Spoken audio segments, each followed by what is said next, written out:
नमस्कार, स्वागत है आपका यूएई खबर में। चलिए शुरू करते हैं आज की ताजा बुलेटिन। सबसे पहले हम आज के हाइलाइट्स को जानेंगे, फिर खबरों को विस्तार से बताएंगे। लेकिन उससे पहले आप हमारे चैनल को सब्सक्राइब कर लीजिए, क्योंकि तभी तो आपको फायदा होगा। हर दिन हमारी अपडेट सुबह 5 बजे पहुंच जाती है हमारे चैनल पर। तो यूएई की सारी अपडेट अगर आप जानना चाहते हैं तो जरूर सब्सक्राइब कीजिए, क्योंकि फायदा आपका है। चलिए अब हाईलाइट बताते हैं। आरटीए ने बढ़ाई शेख जायद रूट की क्षमता, हर घंटे 14,000 गुजरेंगी गाड़ियां। दुबई एयरपोर्ट पर अब सेकंडों में इमिग्रेशन। टर्मिनल 3 पर रेड कार्पेट स्मार्ट कॉरिडोर का विस्तार। यूएई सुप्रीम कोर्ट का बड़ा फैसला, कॉस्मेटिक सर्जरी में लापरवाही पर सर्जन होंगे पूरी तरह जिम्मेदार। यूएई राष्ट्रपति का कतर को समर्थन, इजरायली हमले की कड़ी निंदा। यूएई नागरिक अब सिर्फ एक स्टेप में करा पाएंगे एमिरेट्स आईडी रिन्यूअल। सारे देशों का इजरायल पर हमला, कतर के समर्थन में एकजुट आवाज। दुबई में टूरिस्ट ट्रांसपोर्ट के लिए नए सख्त नियम, क्वालिटी और सेफ्टी पर फोकस। और आखिर में जानेंगे क्या है आज के रियल रेट्स, क्या है आज के गोल्ड रेट्स और क्या है आज के दिरहम रेट्स। तो चलिए खबरों को डिटेल में बताते हैं। आरटीए ने बढ़ाई शेख जायद रूट की क्षमता, हर घंटे 14,000 गुजरेंगी गाड़ियां। दुबई की सबसे व्यस्त सड़कों में से एक शेख जायद रूट पर अब नई लेन जोड़ दी गई है। आरटीए यानी कि रोड एंड ट्रांसपोर्ट अथॉरिटी ने अल शेफ निकास के पास 700 मीटर सड़क को चौड़ा कर दिया है। पहले यहाँ 6 लेन थी, अब 7 हो गई है। इसमें रोड की क्षमता करीब 16% बढ़कर हर घंटे 14,000 गाड़ियां हो गई हैं। शेख जायद रोड दुबई का मुख्य हाईवे है, जिसके आसपास दुबई मॉल, बुर्ज खलीफा और दुबई इंटरनेशनल फाइनेंशियल सेंटर जैसे बड़े कमर्शियल और रेजिडेंशियल इलाके भी आते हैं। नई लेन जोड़ने से अल शेफ जंक्शन पर अबू धाबी से आने वाली गाड़ियों का दबाव कम होगा, ट्रैफिक स्मूथ चलेगा, सफर का समय घटेगा और एक्सीडेंट का खतरा भी कम होगा। आरटीए की यह परियोजना दुबई में ट्रैफिक को आसान बनाने के लिए चल रही कई अपग्रेड योजनाओं का हिस्सा है। आसान शब्दों में, शेख जायद रोड पर अब एक और लेन खुल गई है, जिससे ट्रैफिक कम होगा और सफर आरामदायक होगा।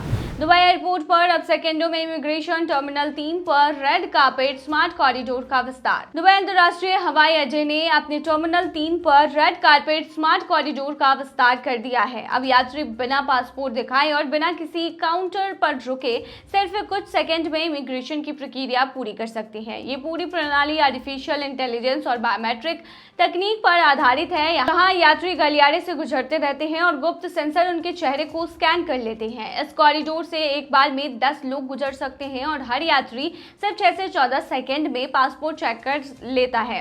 खास बात यह है कि परिवार या ग्रुप एक साथ आसानी से आगे बढ़ सकते हैं। इस नई तकनीक से हवाई अड्डे पर लंबी कतारों और इंतजार की परेशानी खत्म होगी, यात्रियों को ज्यादा आराम और सुरक्षा मिलेगी और एयरपोर्ट की क्षमता भी बढ़ेगी। खलीज टाइम की रिपोर्ट के मुताबिक इसे आजमाने पर यात्री सेकंडों में इमिग्रेशन पार कर गए। दुबई ने एक बार फिर दिखा दिया है कि वह एयरपोर्ट टेक्नोलॉजी में दुनिया का नेता है और डीएक्सबी को और भी तेज और सुविधाजनक बना रहा है। यूएई सुप्रीम कोर्ट का बड़ा फैसला, कॉस्मेटिक सर्जरी में लापरवाही पर सर्जन होंगे पूरी तरह जिम्मेदार।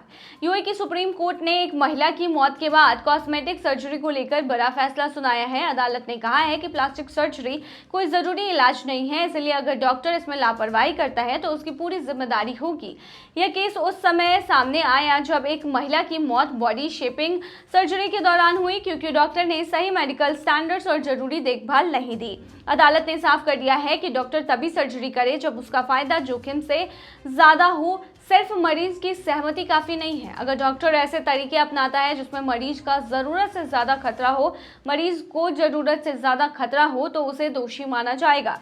कोर्ट ने यह भी कहा है कि प्लास्टिक सर्जन की जिम्मेदारी और बढ़ जाती है, क्योंकि वो बीमारी ठीक करने के लिए नहीं बल्कि मरीज की बॉडी या लुक सुधारने के लिए ऑपरेशन करते हैं।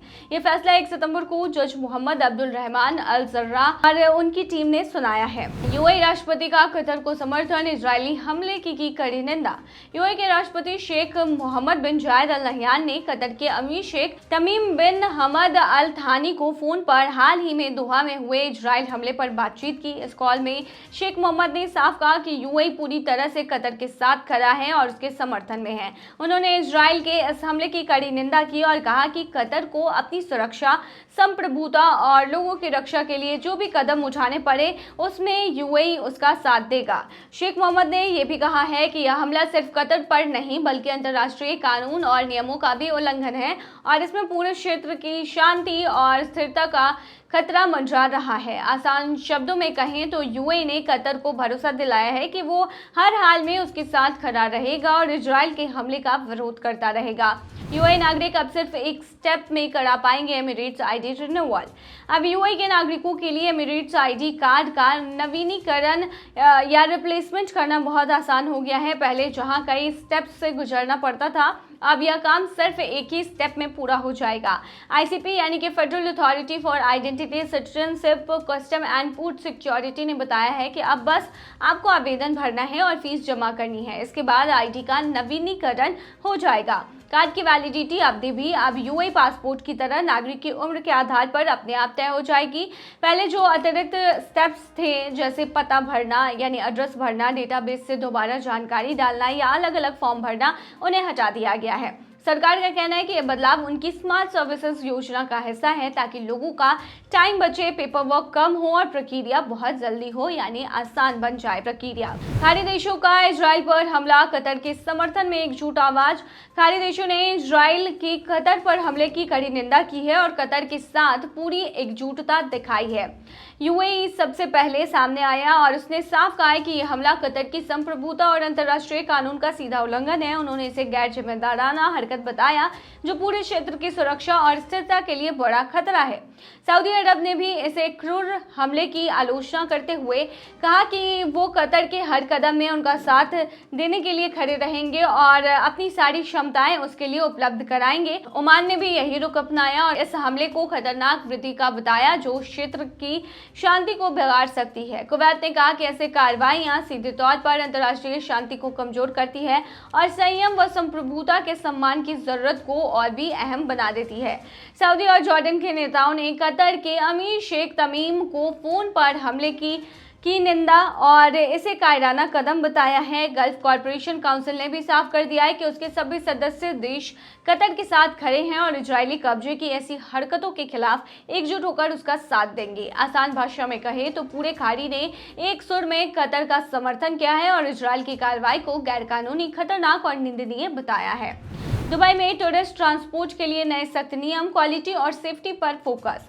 दुबई ने पर्यटक परिवहन कंपनियों के लिए नए सख्त नियम लागू किए हैं। इन नियमों का मकसद है टूरिस्ट सर्विसेज की क्वालिटी और सेफ्टी को बढ़ाना और दुबई की छवि को एक ग्लोबल टूरिज्म हब के रूप में और मजबूत करना। अब हर टूरिस्ट ट्रांसपोर्ट कंपनी को आरटीए से परमिट और उसका नवीनीकरण कराना होगा। गाड़ियों का रजिस्ट्रेशन और रिन्यूअल भी आरटीए के जरिए होगा और ड्राइवरों के लिए प्रोफेशनल लाइसेंस अनिवार्य कर दिया गया है। 2025 की पहली 6 माही में दुबई में पब्लिक ट्रांसपोर्ट की सवारी 395 मिलियन तक पहुंच गई जो पिछले साल से 9% ज्यादा है। इसमें दुबई मेट्रो, टैक्सी और बसें सबसे आगे रही हैं। इसके अलावा दुबई मेट्रो ब्लू लाइन का काम जारी है जिससे 14 नए स्टेशन जुड़ेंगे और 10 लाख से ज्यादा लोग सीधे कनेक्ट होंगे। दूसरी तरफ टूरिज्म भी तेजी से बढ़ रहा है। 2025 के पहले 6 महीनों में ही दुबई ने 98.8 लाख इंटरनेशनल टूरिस्ट का स्वागत किया। होटल ऑक्यूपेंसी 80% तक रही और पासपोर्ट पर 46 मिलियन पैसेंजर ट्रैफिक दर्ज हुआ। यही वजह है कि दुबई टूरिस्ट ट्रांसपोर्ट को इंटरनेशनल स्टैंडर्ड्स पर रेगुलेट कर रहा है ताकि आने वाले पर्यटकों को बेहतर, सुरक्षित और वर्ल्ड क्लास ट्रैवल एक्सपीरियंस मिल सके। चलिए अब आखिर में जानते हैं क्या है आज के रियाल रेट्स, क्या आज के गोल्ड रेट्स और क्या है आज के दिरहम रेट। शुरू करेंगे रियाल रेट से। तो आज एक सऊदी रियाल में 23.49 रुपया है जो कि पिछले दिन 23.48 रुपया था। वहीं आज एक सऊदी रियाल में 37.41 नेपाली रुपीज है जो कि पिछले दिन 37.57 नेपाली रुपीज थे। वहीं आज एक सऊदी रियाल में 32.43 बांग्लादेशी टका है जो कि पिछले दिन 32.37 बांग्लादेशी टका था। वहीं आज एक सऊदी रियाल में 75.04 पाकिस्तानी करेंसी है जो कि पिछले दिन 75.69 पाकिस्तानी करेंसी थी। वहीं आज एक सऊदी रियाल में 23.38 रुपया भूटानी करेंसी है जो कि पिछले दिन 23.46 भूटानी करेंसी थी। चलिए बताते हैं क्या है आज के गोल्ड के रेट्स। तो बता दें दुबई में आज 18 कैरेट सोने का दाम 331.60 दिरहम प्रति ग्राम है जो कि पिछले दिन 327.50 दिरहम प्रति ग्राम था। यानी कि आज के गोल्ड के रेट की 18 कैरेट की भारतीय मुद्रा में कीमत 7,954 की है। वहीं 22 कैरेट गोल्ड का दाम 405.25 दिरहम प्रति ग्राम है, जो कि भारतीय मुद्रा में 9,721 के होते हैं, जो कि पिछले दिन 400.25 दिरहम प्रति ग्राम था। वहीं दुबई में 24 कैरेट सोने के दाम की कीमत 437.50 दिरहम है, जो कि पिछले दिन 432.25 दिरहम थी। वहीं आज के 24 कैरेट सोने के दाम की भारतीय मुद्रा की बात करें तो आज ये 10,495 की है। क्या है आज के दिरहम रेट, तो बता दें आज एक यूए दिरहम में 23.96 रुपया है, जो कि पिछले दिन 24.01 रुपया था। वहीं आज एक यूए दिरहम में 38.21 नेपाली रुपीस है, जो कि पिछले दिन 38.38 नेपाली रुपीस थे। वहीं आज एक यूए दिरहम में 33.13 बांग्लादेशी टका है, जो कि पिछले दिन 33.07 बांग्लादेशी टका था। वहीं आज एक यूए दिरहम में 76.55 पाकिस्तानी करेंसी है, जो कि पिछले दिन 75.25 पाकिस्तानी करेंसी थी। वहीं आज एक यूए दिरहम में 23.88 भूटानी करेंसी है, जो कि पिछले दिन 23.97 भूटानी करेंसी थी। तो ये थी आज की ताजा बुलेटिन। ऐसे ही ताजा अपडेट्स के लिए बने रहिए हमारे चैनल पर।